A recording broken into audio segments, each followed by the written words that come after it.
இன்றைக்கி வந்து morning paniyaram with tomato chutney. எனக்கு தெரிஞ்ச ஒரு சின்ன டிப்ஸ் சட்னி செய்ய சொல்லட்டுமா?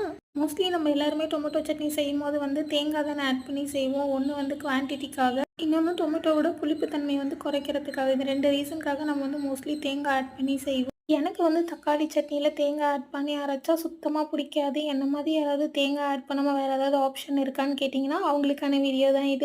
Also taste wise, quantity wise எந்த ஒரு சாக்ரிஃபைஸுமே இல்லாமல் ஒரு டொமேட்டோ சட்னி பார்க்கலாமா? ரெகுலராக நம்ம எப்போவும் டொமேட்டோ சட்னி செய்வோம்ல, சேம் மெத்தட் தான். கடுகு போடும்போதே கடலைப்பருப்பும் உளுத்தம் பருப்பும் எப்போவும் போடுற அளவை விட எக்ஸ்ட்ராவாக ஒரு 1/2 ஸ்பூன் ஆர் 1 ஸ்பூன் உங்களுக்கு ஏற்ற மாதிரி ஆட் பண்ணிக்கோங்க. ஆல்சோ தேங்காய்க்கு ஆப்ஷனலாக வந்து கேரட் கட் பண்ணி வச்சுக்கோங்க. 2 பேருக்கு சட்னி செய்கிறீங்க அப்படின்னா ஒரு மீடியம் சைஸ் கேரட் போதுமானதாக இருக்கும். ஆஸ் யூஷுவல் சட்னி எப்படி இருக்குமோ அதே மாதிரி அரைச்சா சேம் குவான்டிட்டி, டேஸ்ட்டும் சூப்பராக இருக்கும். செஞ்சு பார்த்துட்டு கமெண்ட் செக்ஷனில் எப்படி இருக்குன்னு சொல்லுங்கள். சப்ஸ்கிரைப் பண்ணிவிடுங்க.